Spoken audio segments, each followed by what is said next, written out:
11వ అధ్యాయము. హెబ్రీలకు రాయబడిన పత్రిక 11వ అధ్యాయము.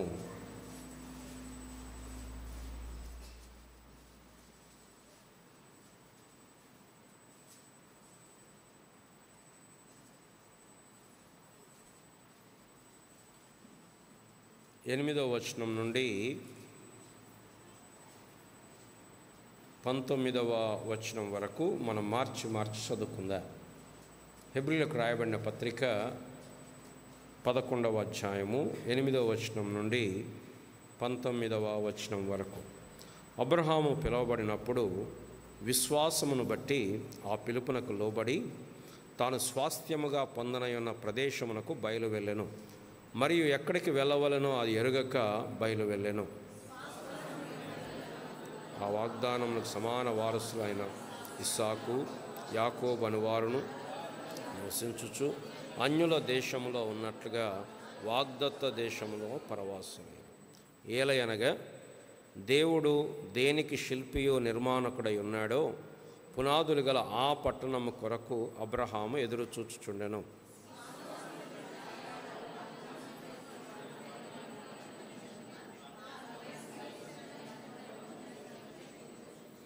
అందుచేత మృతతుల్యుడైన ఆ ఒకని నుండి సంఖ్యకు ఆకాశ నక్షత్రముల వలనను సముద్ర తీరమందలి లెక్కింప శక్యము కాని ఇసుక వలెను సంతానము కలిగెను.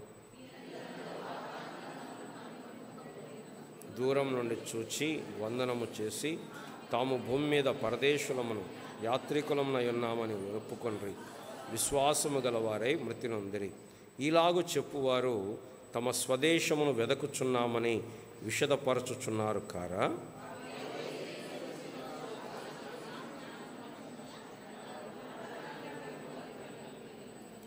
అయితే వారు మరి శ్రేష్టమైన దేశమును అనగా పరలోక సంబంధమైన దేశమును కోరుచున్నారు. అందుచేత తాను వారి దేవుడనని అనిపించుకున్నటకు దేవుడు వారిని గురించి సిగ్గుపడడు. ఏలయనగా ఆయన వారి కొరకు ఒక పట్టణము సిద్ధపరిచి ఉన్నాడు.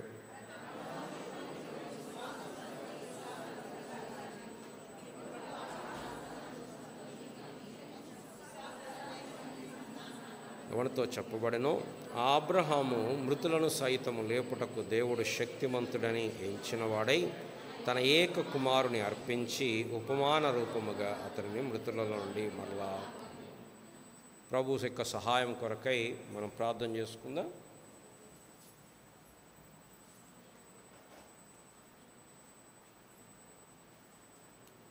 ప్రేమ కలిగిన మా ప్రియ పరలోకపు తండ్రి, ఈ యొక్క మధ్యాహ్న కాల సమయంలో నీ పిల్లలముగా మేమందరం కలిసి చేరి నీ వాక్యము యొక్క స్పర్శలోనికి రావటానికి మీరు ఇచ్చిన ఆధిక్యతను బట్టి వందనాలు, స్తోత్రాలు.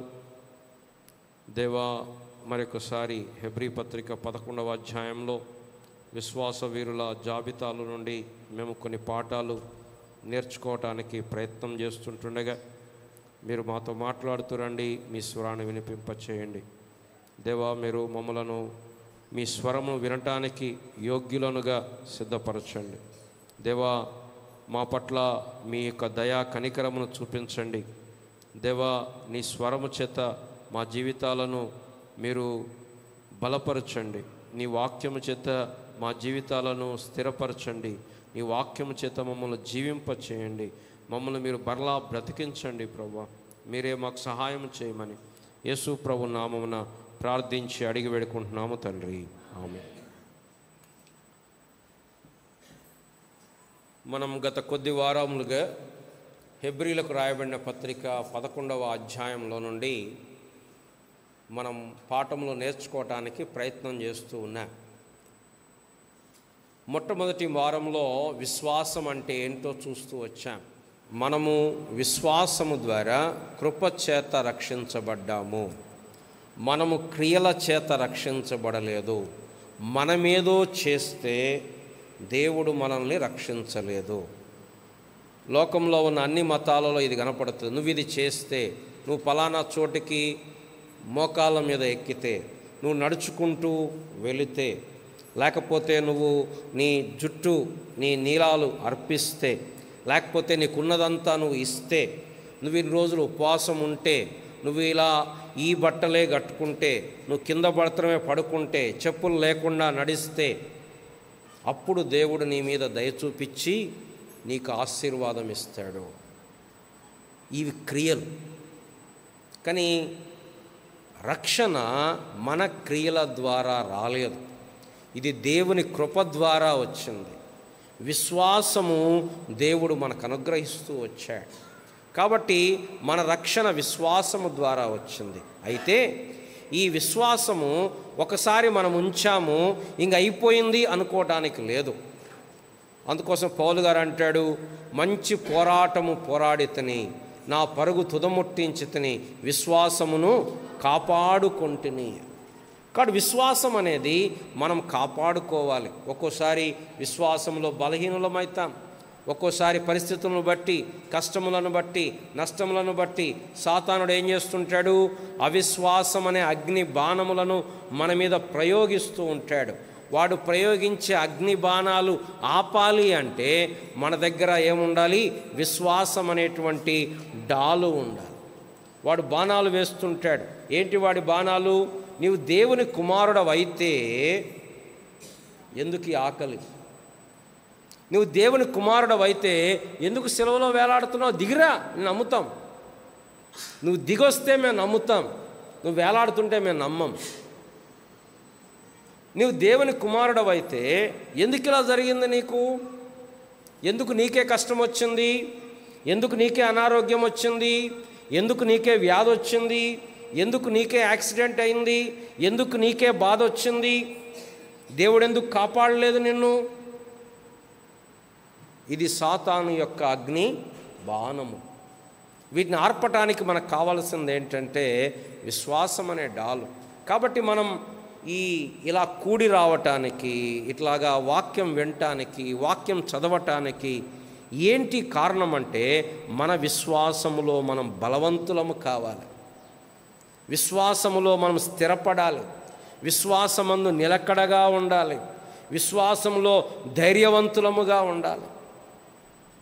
విశ్వాస సంబంధమైన మంచి పోరాటము మనము పోరాడాలి.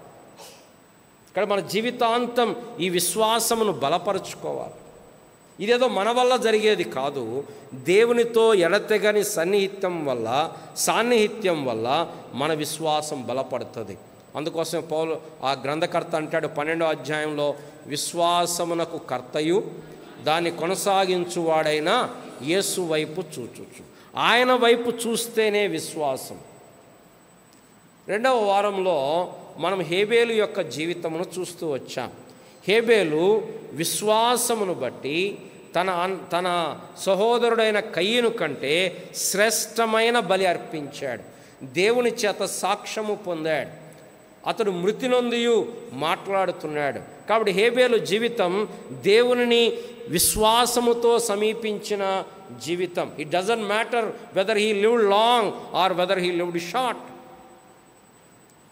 ఆయనది ఎక్కువ కాలం జీవించినంత మాత్రాన అబ్బా దేవుడు భలే ఆశీర్వదించాడు, తక్కువ కాలం జీవించినంత మాత్రాన అయ్యో ఏదో చేశాడేమో అందుకోసం దేవుడు తొందరగా తీసిపోయాడు. ఇవి లోకస్తుల మాటలు. క్రైస్తవ్యంలో కూడా ఈ మాటలు వినపడుతూ ఉంటాయి. సపోజ్ ఎవరికైనా జరిగిందో, ఏం చేశాడో, ఎందుకు అట్లయిందో, దేవుడు ఎందుకు అట్లా చేశాడో. మనలో ఎవరుమైనా ఈ లోకాన్ని విడిచిపెట్టకుండా ఉంటామా? ఇప్పుడు కాకపోతే ఇంకోసారి విడిచిపెడతాం. ఇంకా ఉండొచ్చు, దేవుడు ఒక్కోసారి చేయొచ్చేమో, కానీ తీర్పు తీర్చడానికి మనకేం అధికారము లేదు. కాబట్టి మనం ఎప్పుడు కూడా ఏదైనా ఒక వ్యక్తి జీవితంలో జరిగింది అనగానే మనం తీర్పు తీర్చడానికి రెడీ అయిపోకూడదు. ఇలా చేశాడు కాబట్టి ఎలా అయింది, అలా చేశాడు కాబట్టి అలా. కొంతమంది ఆ తీర్పు తీరుస్తూ ఉంటారు, ఇదిగో ఇలా చేశాడు కాబట్టి అలా జరిగింది. సరే, ఆయనకు అలా జరిగింది, నీకు జరగదా? నువ్వు ఎల్లకాలం పర్మనెంట్గా ఉంటావా? ఇక్కడ ఉండవు కదా, ఒకనాడు అందరం పోవాల్సిందే కదా. కనుక హేబేలు జీవితం చాలా కొద్ది జీవితం, కానీ దేవుని స్తోత్రం, అది దేవునికి ఇష్టమైన జీవితం. కారణం ఏంటి? విశ్వాసము. 3వ వారంలో మనము హానోకు జీవితం చూసాం. హానోకు దేవునితో నడిచెను, హానోకు దేవుడికి ఇష్టడై ఉండను, ఎలా దేవునికి ఇష్టముగా ఉండాలి, ఎలా నడవాలి దేవునితో అనే విషయాలు మనం చూస్తూ వచ్చాం. 4వ వారంలో నోవహు జీవితాన్ని, గత వారంలో నోవహు జీవితాన్ని చూసాం. నోవహు అది వరకు చూడని సంగతులను గూర్చి దేవుని చేత హెచ్చరించబడిన వాడై తన ఇంటి వారి రక్షణ కొరకు ఓడను సిద్ధము చేశాడు. 120 సంవత్సరాలు పట్టింది ఆ ఓడను సిద్ధం చేయటానికి. ఆ ఓడ ఎందుకు అంటే గొప్ప జలప్రళయం రాబోతుంది అని దేవుడు చెప్పాడు. అప్పటిదాకా వర్షము లేదు, వర్షం ఎప్పుడు పడలేదు. కానీ దేవుడు చెప్పాడు జలప్రళయం రాబోతుంది, ఎవరైతే ఈ ఓడలోకి వస్తారో వారు కాపాడబడతారు. నోవహు ప్రకటించాడు. కానీ నోవహు కుటుంబము తప్ప ఎవ్వరూ ఆ యొక్క పడవలోకి ప్రవేశించలేదు. ఒకనాడు వచ్చింది, ఆ దినమున జల ప్రళయం సంభవించినప్పుడు బహుశా అక్కడున్న ప్రజలందరూ పరిగెత్తుకొని వచ్చి ఉంటారు నోవా దగ్గరికి. నోవా తలుపుది, నోవా తలుపుది, నోవా మేము వస్తాం, కొంచెంది. కానీ నోవా వేయలేదు తలుపు తీయటానికి. ఎవరు వేశారు? దేవుడు వేశాడు. ఆ ఓడ యేసు ప్రభు వారికి సాదృశ్యం. ఎవరైతే యేసు ప్రభు యందు ఉంటారో, ఎవరైతే యేసు ప్రభులోకి వస్తారో వారు రాబోయేటువంటి దేవుని ఉగ్రత నుండి కాపాడబడతారు. నేటి దినంలో ఎవ్వరు కూడా దేవుని ఉగ్రత గురించి ఆలోచించట్లా. దేవుని గురించి ఆలోచించే వాళ్ళే తక్కువ మంది. ప్రజలు ఏమనుకుంటున్నారు? దేవుడు మాకు అవసరం లేదు అనుకుంటున్నారు. ఎందుకు? ఆరోగ్యం ఉంది, ఐశ్వర్యం ఉంది, ఉద్యోగాలు ఉన్నాయి, భోజనం దొరుకుతుంది, బోరు కొడితే టీవీ ఉంది, ఇంటర్నెట్ ఉంది, ఫోన్ ఉంది, సోషల్ మీడియా ఉంది. కాబట్టి దేవుడి అవసరం ప్రజలకు కనపడట్లా.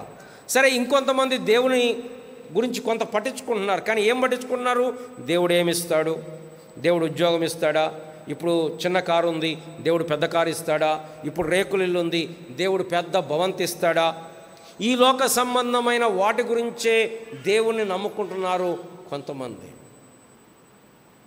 కానీ దేవుని నమ్మింది ఎందుకంటే ఆ దేవుని ఉగ్రత, దేవుడు ప్రేమ గలవాడు నిజమే, కానీ అదే దేవుడు ఉగ్రత గలవాడు. ఆయన సమస్త భక్తిహీనత మీద ఆయన ఉగ్రతను కుమ్మరించబోతున్నాడు. దేవుడు ఎప్పుడు ప్రేమిస్తాడు అనుకోవద్దు, ప్రేమిస్తాడు, సమయం ఇస్తాడు. కానీ ఒకనాడు రాబోతుంది, ఆ దినమున దేవుడు న్యాయాధిపతిగా, జడ్జిగా సర్వలోకానికి తీర్పు తీరుస్తాడు. అట్టట్లా దేవుడు ప్రేమించేవాడు కదా అంటే కుదరదు. దేవుడిలో న్యాయం ఉంది, దేవుడిలో పరిశుద్ధత ఉంది. దేవుడు నరకంలో వేస్తాడు. అందుకోసం యేసుప్రభు చెప్పాడు, శరీరమును మాత్రమే చంపి ఆత్మను ఏమీ చెయ్యనేరని వానికి భయపడొద్దు. ఎవరికి భయపడండి? ఆత్మను కూడా నరకంలో పడద్రోయగలవానికి భయపడు. కానీ దేవుడు ప్రేమిస్తున్నాడు. అదే సమయంలో దేవుడు న్యాయాధిపతి. ఆయన స్వభావంలో భాగం ఏంటంటే ఒక్క పాపాన్ని శిక్షించకుండా వదిలిపెట్టినా ఆయన పని ఆయన సరిగా చేయనట్టే. కాబట్టి దేవుడు తప్పనిసరిగా పాపానికి శిక్ష విధించాలి. కానీ దేవుని స్తోత్రం, యేసు ప్రభువారిలో ఆ శిక్ష విధించబడ్డది. కాబట్టి ఇప్పుడు మనకున్న ఆఫర్ ఏంటంటే, మనకు ప్రకటించబడుతున్న సువార్త ఏంటంటే, యేసు ప్రభు యందు పాప క్షమాపణ ఉంది. యేసు ప్రభు మన కొరకు మరణించాడు. యేసు ప్రభు వారు మన కొరకు సిలువ వేయబడ్డాడు. ఆయన మరణము ద్వారా మనం జీవములోనికి వచ్చాం. కాబట్టి ఎవరైతే ఆ యొక్క సువార్తను నమ్మారో వారు పడవలోకి వెళ్ళారు. ఆ కుటుంబం తప్ప ఎవరు నమ్మలా, మిగతా వారందరూ కూడా నశించారు. ఇప్పుడు కూడా ఈ సువార్త ప్రకటించబడుతున్నప్పుడు బహు కొద్ది మంది మాత్రమే ప్రభు దగ్గరకు వస్తున్నారు. మిగతా వాళ్ళందరూ అనుకున్నారు, ఈ దేవుడు అంటే ఇవన్నీ ముసలోళ్ళు, పని పాట లేనోళ్ళు చేసే పనులు అనుకుంటున్నారు. చాలామంది రిటైర్ అయ్యి ఖాళీగా ఉన్నవాళ్ళు చేసే పని అనుకుంటున్నారు. ఏది? దేవుని ప్రార్థించటం, లేకపోతే దేవుని సేవించటం. ఎందుకు? వాళ్ళు అనుకుంటున్నారు లోకం ఇలానే గడిచిపోద్ది అనుకుంటున్నారు. ఒకనాడు రాబోతుంది, దేవుని ఉగ్రత ఈ లోకం మీద కుమ్మరించబడబోతుంది. ఒకటి, మనం ఈ లోకాన్ని విడిచిపెట్టవచ్చు. ఎప్పుడు విడిచిపెడతామో మనకు తెలియదు. ఎంత బలం ఉన్నా, ఎంత శక్తి ఉన్నా. ఇప్పుడు మరీ ఈ పరిస్థితుల్లో అయితే ఎప్పుడు ఎవరు పోతారో అర్థం కావట్లా. ఏజ్తో సంబంధం లేదు, స్త్రీలు పురుషులతో సంబంధం లేదు. ఒకటి అది జరగవచ్చు. రెండవది, దేవుని రాకడ వస్తుంది. దేవుని రాకడ వచ్చినప్పుడు ఆయన యొక్క ఉగ్రత కుమ్మరించబడబోతుంది. కనుక ఈ దేవుని ఉగ్రత నుంచి తప్పించుకోవటానికి ఒకే ఒక్క మార్గం యేసు ప్రభువారు. అది కూడా మనం బ్రతికున్నప్పుడే. చనిపోయిన తర్వాత యేసు ప్రభు నమ్ముకుందామంటే కుదరదు. మనుషుడు ఒక్కసారి మృతి పొందవలను, అటు పిమ్మట తీర్పు జరుగును. మనం బ్రతికున్నంత కాలం వరకే యేసు ప్రభు నమ్ముకునడానికి అవకాశం. కాబట్టి ఆ యొక్క పడవలో వారు ప్రవేశించడానికి ప్రయత్నం చేస్తుంటారు. విశ్వాసము ద్వారా కాకుండా ప్రయత్నం చేస్తుంటారు, కానీ వారికి ఎవ్వరికి అవకాశం దొరకలేదు.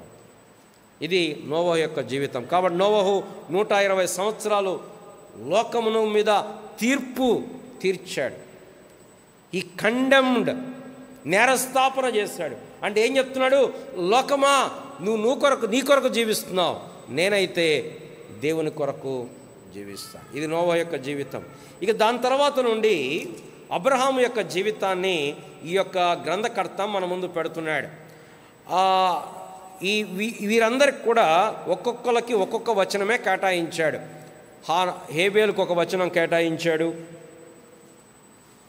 హానోకి ఒక వచనం కేటాయించాడు, నోవహుకి ఒక వచనం కేటాయించాడు. కానీ అబ్రహాము దగ్గరకు వచ్చేసరికి ఈ గ్రంథకర్త 8వ వచనం నుండి 19వ వచనం వరకు కూడా అబ్రహాము జీవితాన్నే మన ముందు ఉంచుతూ ఉన్నాడు. మధ్యలో సారా విశ్వాసం గురించి, ఇస్సాకు, యాకోబు అను వారి విశ్వాసం గురించి మాట్లాడినప్పటికీ దాదాపు ఈ యొక్క 11 వచనములలో లేదా 12 వచనములలో ఈ గ్రంథకర్త అబ్రహాము యొక్క జీవితాన్ని చాలా విపులముగా మన ముందు పెడుతూ ఉన్నాడు. పిల్లరా, మనం ఉదయకాలం అనుకున్నట్లుగా దావీదు ఒక ప్రాముఖ్యమైన వ్యక్తి అయితే ఇంకొక ప్రాముఖ్యమైన వ్యక్తి అబ్రహాము. ఈ అబ్రహాము జీవితాన్ని మనం చూసినప్పుడు దేవుని కృప మనకు కనపడుతుంది. ఆదికాండంలో అబ్రహాము జీవితం మన కొరకు రాయబడ్డది. ఎందుకు రాయబడ్డది? అబ్రహాముకు దేవుడు వాగ్దానం చేశాడు, నీకు ఈ దేశం ఇస్తాను, నువ్వు ప్రదేశిగా జీవించు అని. ఆ జీవితం ద్వారా మనం ఏం నేర్చుకోవాలని కోరుతున్నాడు దేవుడు? ఎందుకు అబ్రహాము జీవితాన్ని రాసి పెట్టుంటాడు? మనందరికి ఒక్కొక్క దేశం ఇద్దామనే. ఇప్పుడు మన భారతదేశంలో ఉన్నాం, మనకందరికీ దేవుడు క్రైస్తవులందరికీ ఒక్కొక్కరికి ఒక దేశం ఇస్తాడా? అది ఆయనకు ఇవ్వబడిన నిబంధన. ఆయన ద్వారా ఇశ్రాయేలీలు వస్తారు. ఆయన జీవితం విశ్వాస సహితమైనటువంటి జీవితం. ఈ గ్రంథకర్త రాస్తున్నాడు. రండి మరొకసారి నేను చదువుతున్నాను, దయచేసి గమనించండి. 8వ వచనం, అబ్రహాము పిలువబడినప్పుడు విశ్వాసమును బట్టి ఆ పిలుపుకు లోబడి తాను స్వాస్థ్యముగా పొందనయున్న ప్రదేశమునకు బయలు వెళ్ళెను, మరియు ఎక్కడికి వెళ్ళవలనో అది ఎరుగక బయలు వెళ్ళెను. అబ్రహామును దేవుడు పిలిచాడు. మన దేవుడు పిలిచేటువంటి దేవుడు, తోసివేసే దేవుడు కాదు.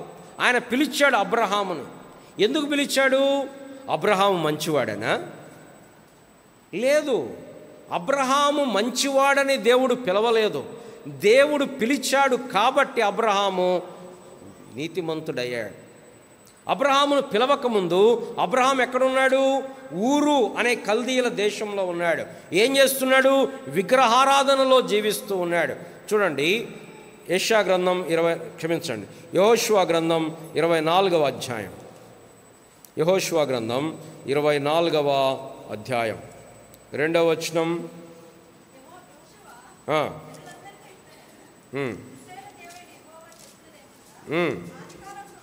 ఆది కాలం నుండి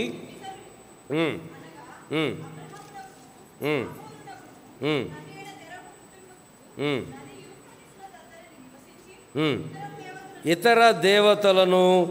పిల్లల, అబ్రహాము దేవుని వెదకలేదు, దేవుడే అబ్రహామును వెతుకుతూ వచ్చాడు. ఆ క్రమంలో అబ్రహాం ఏం చేస్తున్నాడు? ఇతర దేవతలను పూజిస్తూ ఉన్నాడు. యోసిఫస్ అనేటువంటి ఒక చరిత్రకారుడు, 1వ శతాబ్దంలో ఉన్న చరిత్రకారుడు, ఆయన ఏం రాశాడు అంటే అబ్రహాము గురించి, అబ్రహాము ఖగోళ శాస్త్రజ్ఞుడు. అంటే నక్షత్రాలు వీటిని చూస్తూ వాటిని పూజిస్తూ ఉండేవాడు. అందుకోసమేనేమో దేవుడు కూడా చాలాసార్లు అబ్రహాంకి అర్థమైద్దనేమో కానీ, ఇగో నీ సంతానం ఆకాశ నక్షత్రముల వలె అగును. ఇక్కడ అబ్రహాము దేవుని అంటే ఎరగనివాడు, దేవునికి దూరంగా ఉన్నవాడు. దేవుడు ఆ సమయంలో అబ్రహాము దగ్గరికి దేవుడు వచ్చాడు, ప్రత్యక్షమయ్యాడు. చూడండి, అపోస్తల కార్యములు 7వ అధ్యాయం. స్టెఫను తన ప్రసంగాన్ని ఆరంభిస్తున్నాడు అబ్రహాము జీవితముతోటి. చూడండి, 7వ అధ్యాయం మొట్టమొదటి వచనం. ప్రధాన యాజకుడు ఈ మాటలు నిజమేనా అని అడిగాను. అందుకు స్టెఫను చెప్పినదేమనగా, సహోదరులారా, తండ్రులారా వినుడి. కాపురముండక మునుపు మెసొపొతామియాలో ఉన్నప్పుడు మహిమగల దేవుడు అతనికి ప్రత్యక్షమై, చాలన్నా, మెసొపొటామియాలో ఉన్నప్పుడు, అప్పటికే అది చాలా మీరందరూ సోషల్ స్టడీస్లో చదువుంటారు.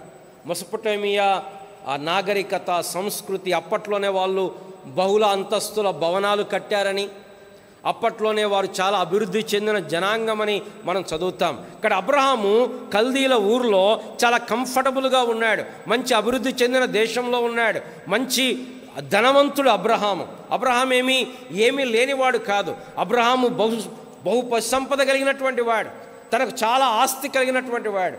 ఈ అబ్రహాము దేవుని వెదకకుండా తన యొక్క దేశములో తానున్నప్పుడు మహిమగల దేవుడు తనను ప్రేమించి తనకు ప్రత్యక్షమయ్యాడు. బహుశా ఏ మనిషి కూడా నేను దేవుని వెదికాను అని చెప్పడానికి లేదు. కారణం, మనం ఎవ్వరము ఆయనను వెదికిన వారము కాదు. దేవుడే అబ్రహామును ప్రేమించి ఏం చేద్దామని అబ్రహాముని, విశ్వాసులకు తండ్రి. చూడండి,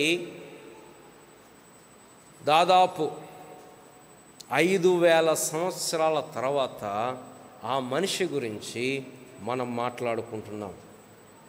ఎంత ధన్యత ఇది! ప్రపంచంలో ఉన్నటువంటి మేజారిటీ పీపుల్లో యూదులు, మీరంతా న్యూస్ వింటున్నారు కదా, యుద్ధాలు జరుగుతున్న యూదులు, క్రైస్తవులు, మహమ్మదీయులు, ఈ ముగ్గురు కూడా ఎవరు మా తండ్రి అంటారు? అబ్రహామును మా తండ్రి. యూదులేమో మా వంశం అంటారు, క్రైస్తవులేమో మేం విశ్వాసులం, ఆయన విశ్వాసులకు తండ్రి అంటారు. మహమ్మదీయులేమో ఆయన ఇష్మాయేలుకు తండ్రి, మాకు తండ్రి అని అంటారు. తన జీవితం ఎంత ఆశీర్వాదకరమైనటువంటి జీవితం పిల్లలు. ఎలా జరిగిందంటే, ఇది ఆయన గొప్పతనం కాదు, ఇది ఆయన మంచితనం కాదు, ఆయన భక్తి కాదు, ఇది దేవుని కృప. దేవుడు పిలిచాడు, నీతిమంతుని చేశాడు, తనను ఆశీర్వదించాడు, తన ద్వారా గొప్ప జనాంగాన్ని ఇప్పుడు గొప్ప జనాంగాన్ని తయారు చేయాలంటే ఒక్కడి ద్వారానే ఏముంది, 10 మందిని ఏర్పరచుకోవచ్చు దేవుడు. కానీ దేవుడు ఒక్కడితో స్టార్ట్ చేశాడు. అబ్రహాముకు ఒక్కడే కుమారుడు ఇస్సాకు 2 కుమారులు, దాంట్లో మళ్ళీ ఒక్కడే దేవుడు ఏర్పరచుకున్నాడు యాకోబుకు 12 మంది, దాంట్లో మళ్ళీ యూదా గోత్రం. ఇట్లా ఇశ్రాయేలీలందరినీ దేవుడు ఈ అబ్రహాము ద్వారా తీసుకొచ్చాడు. ఈ అబ్రహాము యొక్క జీవితంలో దేవుడు ప్రత్యక్షమై ఏం చెప్తున్నాడు చూడండి, తనను పిలుస్తున్నాడు దేవుడు. దేన్ని పిలుస్తున్నాడు? రండి, అపోస్తల కార్యములు 7వ అధ్యాయం. ప్రత్యక్షమై, నీవు నీ దేశమును నీ స్వజనమును విడిచి బయలుదేరి నేను నీకు చూపించబోవు అతనితో చెప్పాను. ఆదికాండం 12వ అధ్యాయం. ఆదికాండం 12వ అధ్యాయం. యెహోవా నీవు లేచి నీ దేశము నుండి, నీ బంధువుల నుండి, నీ తండ్రి ఇంటి నుండి బయలుదేరి నేను నీకు చూపించు దేశమునకు వెళ్ళుము. నిన్ను గొప్ప జనముగా చేసి నిన్ను ఆశీర్వదించి నీ నామమును గొప్ప చేయుదును. నీవు ఆశీర్వదించు వారిని ఆశీర్వాదముగా నుందువు, నిన్ను ఆశీర్వదించు వారిని ఆశీర్వదించదును, నిన్ను దూషించు వారిని శపించదును. భూమి యొక్క సమస్త వంశములు నీ యందు ఆశీర్వదించబడని అబ్రాముతో అనగా, దేవుడు తనను పిలుస్తున్నాడు. అబ్రాము, నేను నిన్ను ఆశీర్వదిస్తాను, నువ్వు అన్యజనులకు అందరికి ఆశీర్వాదంగా ఉంటావు. అయితే నువ్వు లేచి 3 విడిచిపెట్టమన్నాడు అక్కడ. మొట్టమొదట నీ దేశమును విడిచిపెట్టి, రెండవది నీ బంధువులను విడిచిపెట్టి, మూడవది నీ తండ్రి ఇంటి వారిని విడిచిపెట్టి నేను నీకు చూపించే దేశానికి వెళ్ళు, నేను నిన్ను ఆశీర్వదిస్తాను. ఈ హెబ్రీ గ్రంథకర్త అంటున్నాడు, అబ్రహాము పిలువబడినప్పుడు విశ్వాసమును బట్టి ఆ పిలుపునకు లోబడిన వాడై. పిల్లరా, దేవుడు మనల్ని పిలిచినప్పుడు మన పాత జీవితం, మన పాత సంగతులు వాటిని వదిలిపెట్టి ప్రభు దగ్గరకు రావాలి. అలానే ఉండి మేము జీవిస్తామనే పిలుపు నిజమైనటువంటి పిలుపు కాదు. దేవుడు తన ప్రజలు ప్రత్యేకంగా ఉండాలని కోరుతున్నాడు. కానీ రక్షణ అంటే పాతవి గతించను, సమస్తమును క్రొత్తవాయను. అబ్రహాము ఉండి బహుశా ప్రభువా ఇప్పుడే దేశం వదిలిపెట్టడం చాలా పెద్ద పని. మనం మాట్లాడుకునేది దాదాపు 5,000 సంవత్సరాల క్రితం సంగతులు, 4,500 5,000 సంవత్సరాల క్రితం సంగతులు. అప్పట్లో గొప్ప ఆస్తి ఏంటంటే దేశమే. అబ్రహాంకి ఏడు వాగ్దానం, ఈ దేశమును నీకు స్వాస్థ్యముగా ఇస్తాను. కాబట్టి ఆ సమయంలో దేశం వదిలిపెట్టడం అంటే సామాన్యమైన సంగతి కాదు. రెండవది బంధువుల ఇల్లు. ఆ దినములలో ప్రజలు ఎలా ఉండేవాళ్ళు, వాళ్ళ బంధువులంతా ఒక దేశముగా ఉండేవారు. ఎవరైనా దండెత్తితే ఈ బంధువులంతా వచ్చేవారు. కాబట్టి ఎవరు ఉండాలి, పక్కన బంధువులు ఉండాలి. మూడవది తండ్రి ఇల్లు, సొంత కుటుంబం. మరి ఎందుకు దేవుడు వీటిని వదిలిపెట్టమంటున్నాడు? ఇప్పటిదాకా అబ్రహాం ఉన్నది విగ్రహారాధన సంబంధమైన జీవితం, దాంట్లోంచి బయటికి రావాలి. చాలామందికి ప్రభు కావాలి, కానీ ఇది పాతది మాత్రం వదిలిపెట్టొద్దు. ఇది అది రెండు కావాలి. అలా ఉండదు పిల్లల క్రైస్తవ జీవితం. క్రైస్తవ జీవితం అంటే ప్రత్యేకపరచబడిన జీవితం. పాతవి గతించను, సమస్తమును క్రొత్తవాయను. ప్రత్యేకమైన జీవితం కొరకు అబ్రహాము పిలవడబడగా అబ్రహాము లోబడి వాటిని వదిలిపెట్టి బయటకు వచ్చాడు. చాలాసార్లు మనుషులు ఏం చెప్తారంటే, నాకు ప్రభు కావాలి. మీలో ఎంతమంది పరలోకం కావాలంటే ఎంతమంది చేస్తారు? అందరూ చేతుతారు. ఎంతమందికి యేసు ప్రభు ఇష్టం అంటే అందరూ చేతుతారు. మరి ఎంతమంది పాపాన్ని వదిలిపెడతారు అంటే అక్కడ సమస్య. ఇది వదిలిపెట్టాం, కానీ దేవుడు కావాలి. అబ్రహాం వదిలిపెట్టాడు తన దేశం, తన ఇంటివారు, తన యొక్క తండ్రి ఇంటివారు, తన బంధువులను వదిలిపెట్టాడు.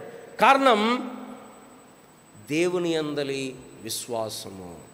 పిల్లరా, మన జీవితంలో కూడా రక్షణ పొందినప్పుడు మన జీవితం ప్రత్యేకం అవ్వాలి. అక్కడితో అయిపోలేదు ప్రత్యేకత. దినాలు గడిచే కొలది ఇంకా ప్రత్యేకతలోకి రావాలి. వదిలిపెట్టే సంగతులు వదిలిపెడుతూనే ఉండాలి. దేవుడు పిలిచినప్పుడు యేసు ప్రభువారు పిలిచాడు. ఎవరిని పిలిచాడు? మీరు రండి, మిమ్మల్ని మనుషులు పట్టు జాలరుగా చేస్తాను అన్నాడు. ఎవరిని? ఆంద్రేయ, పేతురు. వాళ్ళు ఏం చేశారు? తమ వలలు విడిచిపెట్టి ఆయనను, చూడండి మార్కు సువార్త 1వ అధ్యాయం, మార్కు సువార్త 1వ అధ్యాయం. మొట్టమొదటి ఏం చూస్తాం? అబ్రహాము ఏం వదిలిపెట్టాడు అనేది చూస్తూ ఉన్నా. 17వ వచనం, యేసు నా వెంబడి రండి, మిమ్మును మనుషులు పట్టు జాలరులుగా చేసేదనని వారితో చెప్పాను. వెంటనే వారు తమ వలలు విడిచిపెట్టి ఆయనను. అసలు వాళ్ళకి అర్థమై ఉంటుంది అంటారా? చేపలు అంటే అమ్ముకుంటాం, డబ్బులు వస్తాయి. మనుషులను పట్టుకుంటే వాళ్ళని ఏం చేయాలి? వాళ్ళని అమ్ముకోవాలి, ఎవరు కొంటారు? అంతే కదా. చేపలు అయితే మంచి చేపలు పడితే కేజీ ఎంత అని అమ్ముకోవచ్చు. ఇప్పుడు యేసు ప్రభు అంటున్నాడు, నాయమ్మడు రండి, నేను మిమ్మల్ని మనుషులు పట్టు జాలరులుగా చేస్తా అంటే, ప్రభు మేము ఏడమ్ముకోమంటాం ఈ మనుషుల్ని, ఎంతమంది దొరుకుతారు అని అడగలేదు వారు. వారికి అర్థమైంది ఏంటంటే తమ్మును పిలిచిన వాడు అర్థమయ్యాడు. ఇప్పుడు ఈ అబ్రహాము జీవితంలో కూడా మనం చదివే సంగతి ఏంటి? ఎక్కడికి వెళ్ళవలనో ఎరుగకయే బయలువెళ్ళు. కానీ ఏమెరిగి అంటాడు?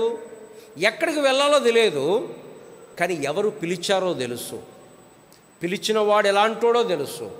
ఆ కారణమును బట్టి ఎక్కడికి వెళ్ళాలో తెలియకపోయినా బయలు వెళ్ళారు. కానీ ఇక్కడున్న వీరు కూడా ఎందుకు పిలుస్తున్నాడో తెలియదు. ప్రభువా, చేపలు పట్టుకోవడానికైతే వలలు ఉన్నాయి, మరి మనుషులను పట్టుకోవడానికి ఏమేమంటావు అనలేదు వాళ్ళు.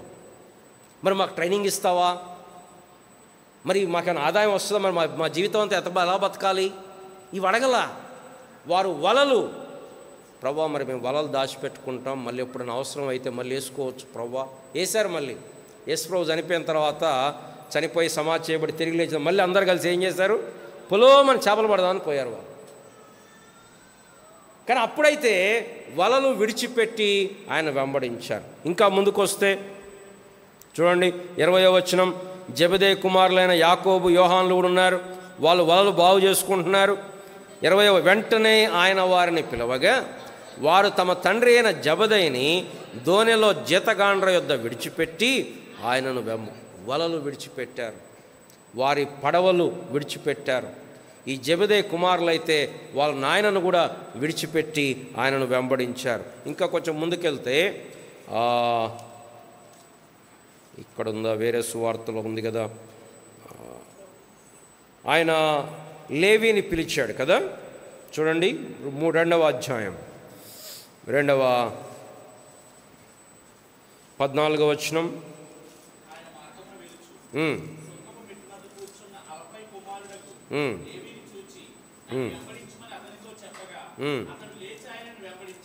అతడు లేచి ఆయనను, ఈ సంఘటన వేరే సువార్తలో రాయబడినప్పుడు ఏం రాయబడింది?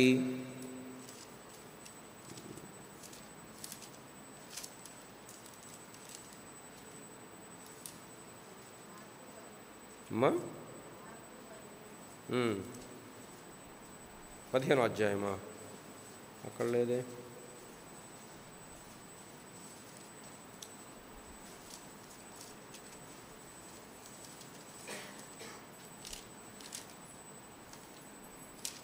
చూడండి వేరే సువార్తలో ఏం రాయబడింది ఇదే సంఘటన.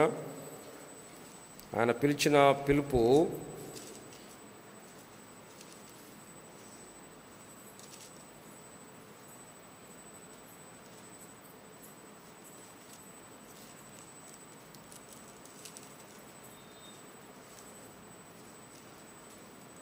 మత్తయి సువార్తలో ఆయన పిలుస్తున్నాడు. చూడండి మత్తయి సువార్త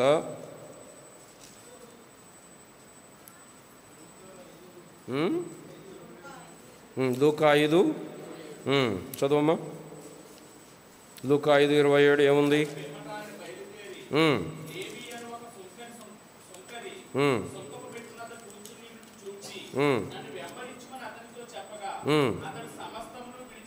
సమస్తమును విడిచిపెట్టి లేచి ఆయనను వెంబడించను. అంటే పిల్లరా, ప్రభు పిలిచినప్పుడు ప్రజలు ఎలాగ విడిచిపెట్టి ఆయనను వెంబడిస్తూ ఉన్నారు. కొన్నిసార్లు ఇది చాలా కష్టం. క్రైస్తవ కుటుంబంలో ఉన్నవారు రక్షణ పొందితే పెద్ద శ్రమలు ఉండవు. తల్లిదండ్రులు కూడా సంతోషిస్తారు, అబ్బా మా అబ్బాయి రక్షణ పొందాడు, మా అమ్మాయి రక్షణ పొందింది, అబ్బా చాలా సంతోషం అని చెప్పి సంతోషిస్తారు. కానీ అన్యజనుల కుటుంబంలోంచి రక్షణ పొందితే ఏమవుతుంది? చాలా పెద్ద పెద్ద యుద్ధాలు జరుగుతాయి. ముఖ్యంగా తల్లిదండ్రులకు రక్షణ లేకుండా ఓన్లీ పిల్లల రక్షణ పొందితే కొన్నిసార్లు విడిచిపెట్టాల్సి వస్తుంది. కొన్నిసార్లు బంధువులతో పోరాటం, కొన్నిసార్లు ఫంక్షన్లకు పిలవరు, కొన్నిసార్లు ద్వేషిస్తారు. చాలా కష్టమైనటువంటి పోరాటాలు ఉంటాయి. కానీ ప్రభువు అంతకంటే విలువైన వాడు. కానీ వాడు విడిచిపెట్టి ప్రభువును వెంబడించటం కేవలం రక్షణ సమయంలోనే కాదు, దినాలు గడుస్తున్న కొద్దీ కూడా మనము విడిచిపెట్టవలసిన వాటిని విడిచిపెట్టటం. పౌలు గారు అంటాడు, ఏవేవి నాకు లాభకరములో వాటిని క్రీస్తు నిమిత్తం నష్టముగాను పెంటగాను ఎంచుకొనుచున్నాను. మత్తయి సువార్త 10వ అధ్యాయం 37వ వచనం. మత్తయి సువార్త 10వ అధ్యాయం 37వ వచనంలో యేసు ప్రభువారు చెప్తున్నాడు, తన తండ్రినైనను తల్లినైనను నాకంటే ఎక్కువగా ప్రేమించువాడు నాకు పాత్రుడు కాడు, కుమారునైనను కుమార్తెనైనా నాకంటే ఎక్కువగా ప్రేమించువాడు నాకు. కాబట్టి అబ్రాహాము జీవితంలో ఆయన వదిలిపెట్టడం నేర్చుకున్నాడు. దేశమును వదిలిపెట్టాడు, బంధువులను వదిలిపెట్టాడు, తండ్రి ఇంటి వారిని వదిలిపెట్టాడు, బయలుదేరాడు. ఎవరితోటి? తండ్రితో కలిసి బయలుదేరాడు. ఇంకొంచెం దూరం అయిన తర్వాత తండ్రిని వదిలిపెట్టాల్సి వచ్చింది. తండ్రి చనిపోయాడు. ఇంకొద్ది రోజులు పోయిన తర్వాత లోతును వదిలిపెట్టవలసి వచ్చింది. లోతును వదిలిపెట్టేశాడు. వామ్మో, నేను లోతుతో కలిసి ఉండాలనుకోలేదు. ఇంకొన్ని రోజులు పోయిన తర్వాత హాగర్ను వదిలిపెట్టాడు. దేవుడు చెప్పగా హాగర్ను పంపించేయి అంటే హాగర్ను పంపించేశాడు. ఇష్మాయేలును పంపించేశాడు. ఏం నేర్చుకున్నాడు అబ్రాహాము? దేవుని కొరకు వదిలిపెట్టడం నేర్చుకుంటున్నాడు. ఆఖరికి ఎవరిని వదిలిపెట్టాడు? ఇస్సాకును కూడా కట్టేసేసి బలిపీఠం మీద పెట్టాడు. ప్రియులారా, ఈ మధ్యాహ్న కాల సమయంలో ఈ విశ్వాసం యొక్క మన చర్చలో మన జీవితాలు ఒకసారి పరీక్ష చేసుకుందాం. మనమేం వదిలిపెడుతున్నాం ప్రభు కొరకు? అసలు ఏమైనా వదిలిపెడుతున్నామా? చాలామంది ఏంటి, ప్రభు ఏమిస్తాడు, ప్రభు ఏమిస్తాడు, ప్రభు ఏమిస్తాడు, ప్రభు దగ్గర ఏం తీసుకుందాం, ఎలా ఉందాం, ఎలా సంపాదించుకుందాం, ఎలా ప్రార్థన చేస్తే నేను అడిగింది నెరవేరుతుంది, రోజుకి ఎన్నిసార్లు చేస్తే, టెక్నిక్స్ ఏంటి అంటే ప్రభువును మ్యానిపులేట్ చేసి నేను సంపాదించుకోవడానికి టెక్నిక్స్ ఏంటి? ఇది ప్రజల యొక్క ఆలోచన.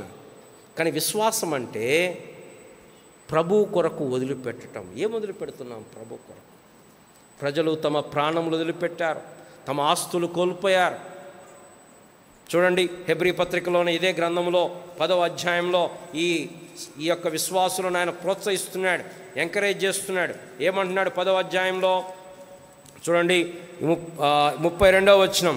అయితే మీరు వెలిగింపబడిన మీదట శ్రమలతో కూడిన గొప్ప పోరాటము సహించిన పూర్వపు దినములు జ్ఞాపకము చేసుకోండి. ఒక విధంగా చూచితే మీరు నిందలను బాధలను అనుభవించుట చేత 10 మందిలో ఆరడిపడితే, మరొక విధముగా చూచితే వాటిని అనుభవించిన వారితో పాలివారైతే. ఎలాగనగా మీరు ఖైదులో ఉన్న వారిని కరుణించి మీకు మరీ శ్రేష్టమై స్థిరమైనది స్వాస్థ్యమున్నదని ఎరిగి మీ ఆస్తి కోల్పోవుటకు ఇది విశ్వాస జీవితం. మన జీవితంలో మనం చెప్పగలుగుతామా, ఇది వదిలిపెట్టాం ప్రభు కొరకు? ప్రభు కొరకు ఇది ఒక రోజులో జరిగే పని కాదు. ఏదో పాతకాలంలో వదిలిపెట్టాము, దినదినాలు గడిచే కొలది, సంవత్సరాలు గడిచే కొలది మన జీవితంలో ప్రభుకి ఇంకా దగ్గర అవుతున్నప్పుడు పాపం ఒక్కటే విడిచిపెట్టడం కాదు, ఏవేవి లాభకరములో, నేను చెప్పే మాట్లాడదాం, పాపాన్ని విడిచిపెట్టాలి, దాంట్లో సందేహం లేదు. పాపాన్ని పట్టుకొని ప్రభు దగ్గర కుదరదు. పాపముతో పాటు లోకంలో పాపం కాకపోవచ్చు. ఫర్ ఎగ్జాంపుల్, ఇప్పుడు కొన్ని ఎంటర్టైన్మెంట్ ఉంటుంది, లేకపోతే కొంతమంది స్పోర్ట్స్ పిచ్ ఉంటుంది. టైం దొరికినప్పుడల్లా స్పోర్ట్స్ ఆడితే ప్రభువుని ఎప్పుడు మనం సేవిస్తాం? కాబట్టి ఏం చేయాలి? ప్రభు కోసం వాటిని వదిలిపెట్టాలి. లేకపోతే లోకంలో మన బంధువులు ఉంటారు, మనం అందరం వాళ్ళ వైపు వెళ్ళి వాళ్ళలాగా చేస్తే వాళ్ళు సంతోషిస్తారు. కానీ ప్రభు కొరకు వాళ్ళు ద్వేషించినా పర్లేదు అని చెప్పి వదిలిపెట్టడం. వీళ్ళు ఈ హెబ్రీ సంఘస్థులు వాళ్ళు ఏం చేస్తున్నారు? వారి ఆస్తిని కోల్పోవడానికి ఇష్టపడ్డారు. వారు అగ్ని వంటి శ్రమల చేత పరీక్షించబడ్డారు.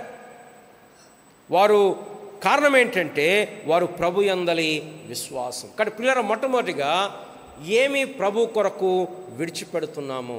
ఇది ప్రాముఖ్యమైన ప్రశ్న. ఒకనాడు ప్రభు దగ్గర నిలబడ్డప్పుడు పౌలు గారు అంటాడు, నాకు ఏవేవి లాభకరములో వాటన్నిటినీ. ఏంటి లాభకరం?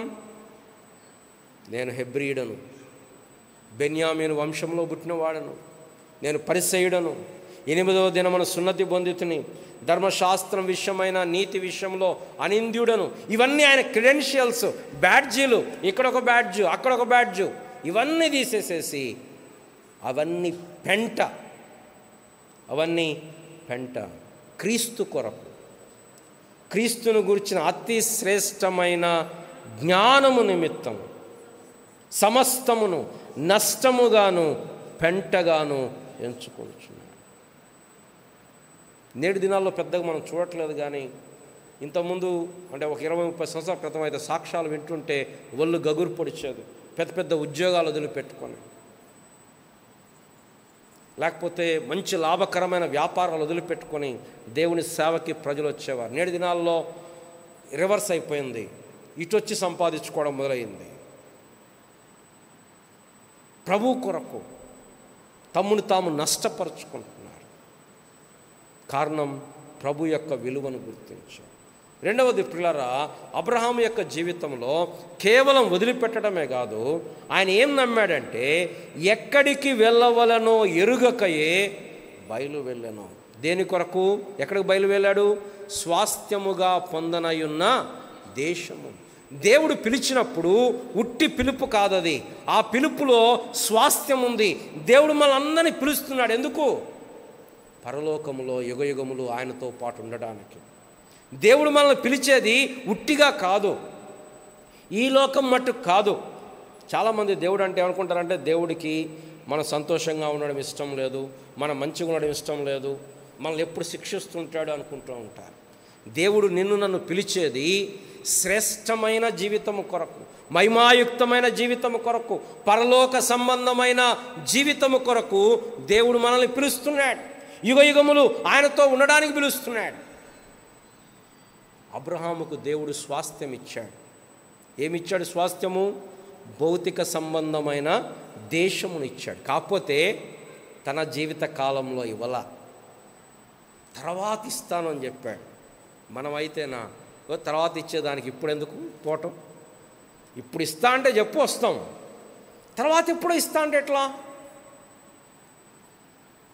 కానీ విశ్వాసం ఏం చేస్తుందంటే, అబ్రహాము లోబడ్డాడు, బయలుదేరాడు. ఎక్కడికి వెళ్ళవలనో ఎరుగక్కయే. ఒకసారి ఊహించుకోండి, అబ్రహాం మొత్తం ప్యాక్ చేసుకుంటున్నాడు, రెడీ అయిపోతున్నాడు.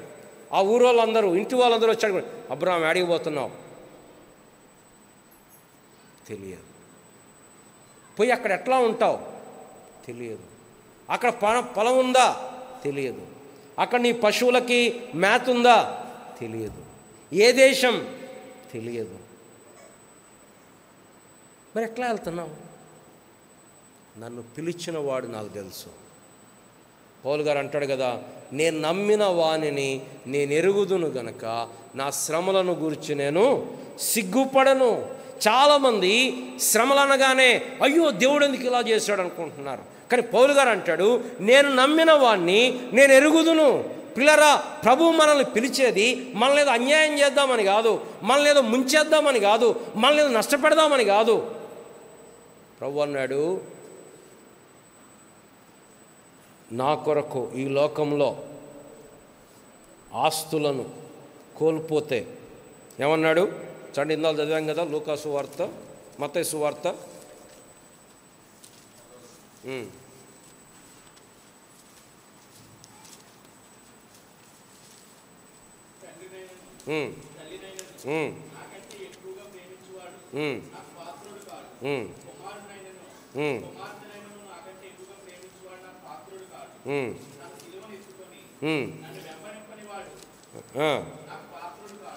అయితే మరి ప్రతిఫలం ఏంటి? బహుమానం ఏంటి? బహుమానం ఏంటి? దేవుడు ఇహమందు 100 రెట్లు, పరలోకమందు నిత్య జీవం. ఎక్కడుందో మాట నాకు సహాయం చేస్తారా? మత్తయి సువార్త 10వ అధ్యాయంలో అయితే ఏముంది? గిన్నెడు చన్నీళ్ళు ఇచ్చువాడు కూడా ప్రతిఫలం పోగొట్టుకోవడానుంది. 10 అది ఉంది. ఇంకో చోట ఏముంది? ఇహమందు 100 రెట్లును, పరలోకమందు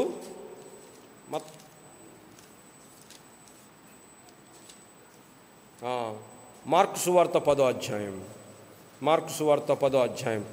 పేతురు గారు అడుగుతున్నాడు, ప్రభు మేము సమస్తం విడిచిపెట్టి నిన్ను వెంబడించామంటే ప్రభు అంటున్నాడు, అందుకు యేసు ఇట్లా నేను నా నిమిత్తము 28, 29 సువార్త నిమిత్తం ఇంటినైనను, అన్నదమ్ములనైనను, అక్క చెల్లెలనైనను, తల్లిదండ్రులనైనను, పిల్లలనైనను, భూములనైనా విడిచినవాడు ఇప్పుడు ఏమంది హింసలతో పాటు 100 ఇండ్లను, అన్నదమ్ములను, అక్క చెల్లెండ్రను, తల్లులను, పిల్లలను, భూములను రాబోవు లోకమందు నిత్య జీవమును పొందునని మీతో నిశ్చయం.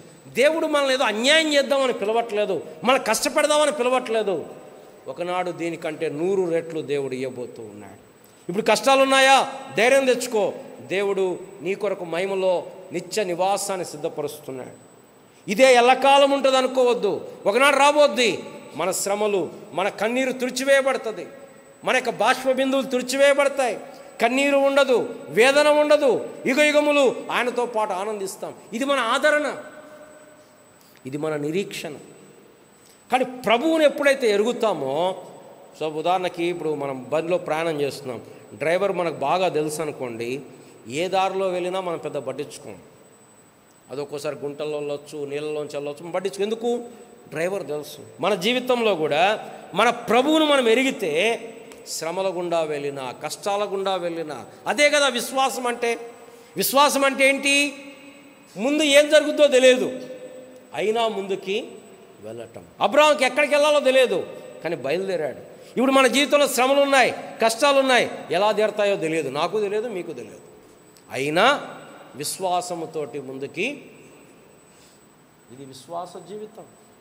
ఎదురుగా ఎర్ర సముద్రం ఉంది, వెనకాల ఫరో సైన్యం ఉంది, ఎక్కడికి వెళ్ళాలో తెలియదు, కానీ ముందుకెళ్తే దేవుడు ఎర్ర సముద్రాన్ని పాయలు చేస్తాడు. విశ్వాసముతో ముందుకు వెళ్ళటం. ఇక్కడ అబ్రహాం ఏం నేర్చుకున్నాడంటే విశ్వాసముతో ప్రయాణం చేస్తున్నాడు. ఒక దేశానికి రాగానే దేవుడు అన్నాడు, ఈ దేశం నీకు ఇస్తాను, నేను ఈ దేశం నీకు నీ సంతానానికి ఇస్తాను, కాకపోతే ఇప్పుడు ఇవ్వను, తర్వాత రండి. అపోస్తల కార్యములు 7వ అధ్యాయం. అపోస్తల కార్యములు 7వ అధ్యాయం 4వ వచనం. అప్పుడు అతడు కల్దీల దేశం విడిచిపోయి హారానులో కాపురం ఉండెను. అతని తండ్రి చనిపోయిన తర్వాత అక్కడి నుండి మీరిప్పుడు కాపురమున్న ఈ దేశమందు నివసించుటకై దేవుడు అతను తీసుకొని వచ్చాను. ఆయన ఇందులో అతనికి పాదము పట్టునంత భూమినైనను స్వాస్థ్యముగా ఇయ్యక, అతనికి కుమారులు లేనప్పుడు అతనికిని అతని తర్వాత అతని సంతానమునకు ఆ దీనిని స్వాధీనపరుతునని అతనికి వాగ్దానము చేశాను.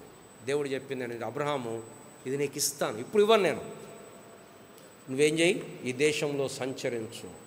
ఒకవేళ మనలాంటి వాళ్ళు ఉండుంటే నా కొడుకే లేడు, తర్వాత ఎప్పుడో దేవుడు ఇస్తాడంట, దాని కొరకు ఈ దేశంలో ఉండడం ఎందుకు, హాయిగా పోయి నేను మా దేశంలోనే మా నాన్న వాళ్ళ ఇంటి దగ్గర మా బంధువుల దగ్గర ఉంటాను అనుకొని వెళ్ళి ఉండేవారు. కానీ అబ్రహాము దేవుని యందు విశ్వాసం ఉంచినవాడు, నమ్మాడు దేవుని యొక్క మాట, దేవుని యొక్క వాగ్దానమును విశ్వాసం ఉంచాడు. పిల్లరా, ఈ యొక్క మధ్యాహ్నకాల సమయంలో ఇక్కడ కూర్చున్న మనందరికీ కూడా మనమేంటంటే దేవుని యొక్క వాగ్దానమునందు విశ్వాసం ఉంచాడు. ఇది దేవుని యొక్క వాగ్దానము, దీనిలో రాయబడినవి దేవుని యొక్క మాటలు. ఈ వాక్యం ఏం చెప్తుంది? మన కొరకు ప్రభు మరలా రాబోతున్నాడు, మన కొరకు స్థలము సిద్ధపరుస్తున్నాడు. ఈ లోకంలో కొంచెము కాలం మీరు శ్రమపడిన పిమ్మట సర్వకృపానిధియగు దేవుడు ఆయనే మిమ్మల్ని స్థిరపరిచి బలపరచును, తన నిత్య మహిమకు మిమ్మల్ని పిలిచినటువంటి దేవుడు. అబ్రహాం ఆ మాట నమ్మాడు, నమ్మి ఎక్కడికి వెళ్ళాలో తెలియకపోయినా బయలుదేరాడు. మన యొక్క విశ్వాస జీవితంలో కూడా రేపేం జరుగుద్దో మనకు తెలియదు, ఉన్న సమస్యలు ఎలా తీరతాయో తెలియదు, కానీ దేవుని స్తోత్రం, మన విశ్వాసంతో ముందుకు కొనసాగినప్పుడు మనం నమ్ముకున్నవాడు మనల్ని విడిచిపెట్టేవాడు కాదు. మనం నమ్మిన దేవుడు అబద్ధమాడేవాడు కాదు. మనం నమ్మిన దేవుడు మాట తప్పే దేవుడు కాదు. మన దేవుడు అన్నాడు, నేను నీకు తోడై ఉంటాను, నేను నిన్ను ఆశీర్వదిస్తాను. మనం అనుకున్న ఆశీర్వాదం కాదు, ఆయన మన జీవితాన్ని ఆశీర్వాదకరంగా చేస్తాడు. రండి ప్రార్థన చేసుకుందాం.